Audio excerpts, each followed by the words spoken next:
दिल्ली विधानसभा की 70 सीटों के लिए वोटिंग खत्म होने के बाद अगर वोट प्रतिशत की बात कर ली जाए तो 60% से ज़्यादा लोगों ने इस बार वोट डाले हैं। सबसे ज़्यादा नॉर्थ ईस्ट दिल्ली में 63.83% और सबसे कम साउथ दिल्ली में 53.77% मतदान हुआ है।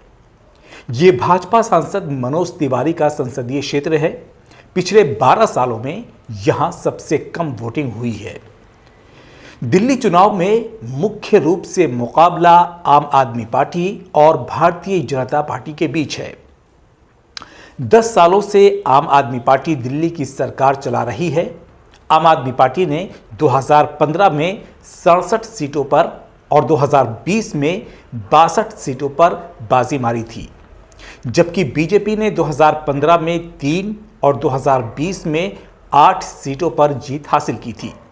कांग्रेस दोनों ही बार एक भी सीट जीतने में कामयाब नहीं हो सकी थी। दिल्ली विधानसभा का एग्जिट पोल क्या कहता है? सच्चाई सुनकर आप ये सोचने पर मजबूर हो जाएंगे कि क्या इस बार भी एग्जिट पोल का वही हाल होने वाला है जो हाल ही में हरियाणा विधानसभा चुनाव में एग्जिट पोल का हुआ था। पहले समझिए एग्जिट पोल क्या कहते हैं। 9 एग्जिट पोल में भाजपा को बहुमत तो 2 एग्जिट पोल में आम आदमी पार्टी की सरकार बनती नजर आ रही है। 2 सर्वों में आम आदमी पार्टी की चौथी बार सरकार बन रही है। माइंड ब्रिंक एग्जिट पोल के अनुसार अरविंद केजरीवाल 44 से 49 सीटें पाकर फिर सत्ता में लौटेंगे और दिल्ली की बागडोर संभालेंगे, जबकि भाजपा पहले के मुकाबले काफी सीटें जीतकर विपक्ष में रहेगी। अनुमान है कि भाजपा को 25 से 29 सीटें मिल सकती है, जबकि कांग्रेस को 0 से 1 सीट मिल सकती है। वहीं वी प्रेसीड के एग्जिट पोल ने भी आम आदमी पार्टी की जीत का अनुमान लगाया है। इसके मुताबिक आम आदमी पार्टी की सीटों की संख्या 46 से 52 के बीच रहने का अनुमान है, जबकि भाजपा को 18 से 23 सीटें मिल सकती हैं। इस एग्जिट पोल के अनुसार कांग्रेस को केवल 1 सीट मिलेगी। अब तक आए सभी पोल्स की तुलना में ये एग्जिट पोल चौंकाने वाले हैं। ऐसे में 8 फरवरी को आने वाले नतीजों के दिन सभी की नज़र इन सर्वे पर भी होगी कि अन्य लोग सही साबित होते हैं या लीक से हटकर अनुमान जाहिर करने वाले माइंड ब्रिंक और वी प्रेसीड के सर्वे सही निकलते हैं।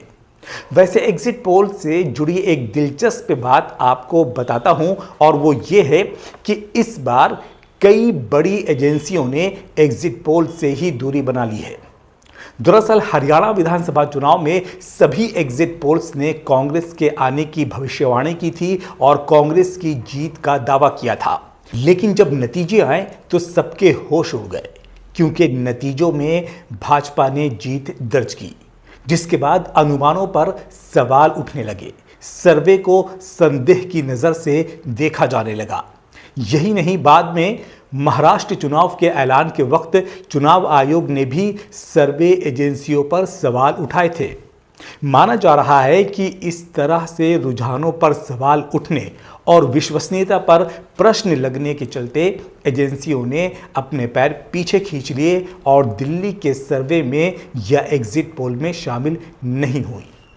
इसीलिए ज़्यादातर एजेंसियों के नाम आप पहली बार सुन रहे होंगे। इस बार के जो एग्जिट पोल आए हैं और जिन एजेंसियों ने सर्वे किया है उनके नाम ज़्यादातर आप नए सुन रहे होंगे। ज़रा याद कीजिए, आज की डेट में एग्जिट पोल के जो नतीजे दिल्ली में बीजेपी के हक में आ रहे हैं, कुछ इसी तरह के एग्जिट पोल हरियाणा में कांग्रेस के हक में जाते हुए दिखाई दे रहे थे। और आपको याद होगा कि जब नतीजे आने लगे तो ज़्यादातर चैनलों पर कांग्रेस बहुमत के करीब जाते हुए दिखाई दे रही थी, लेकिन 1 घंटे के बाद तस्वीर बिल्कुल उलट गई। दिल्ली के एग्जिट पोल को देखकर भाजपा गदगद है, लेकिन ये खुशी कब तक रहती है, ये देखने वाली बात होगी। पोल ऑफ पोल्स की बात करें, यानी जितने भी एग्जिट पोल आए हैं उन तमाम का कैलकुलेशन करके उन तमाम को जोड़कर जो नतीजा निकल कर सामने आता है, जो रिजल्ट निकल कर सामने आता है, उसे पोल ऑफ पोल्स कहते हैं। और पोल ऑफ पोल्स के मुताबिक भाजपा को 39, आम आदमी पार्टी को 30 और कांग्रेस को 1 सीट मिलती दिखाई दे रही है। अगर भाजपा को बहुमत मिल जाता है तो वो 27 साल बाद सत्ता में लौटेगी। आपको याद होगा, इससे पहले 1993 में भाजपा ने 49 सीटें जीती थी और 5 साल में 3 सीएम बनाए थे, मदन लाल खुराना, साहिब सिंह वर्मा और सुषमा स्वराज। तीनों नेताओं के बेटे बेटी दिल्ली की राजनीति में सक्रिय हैं।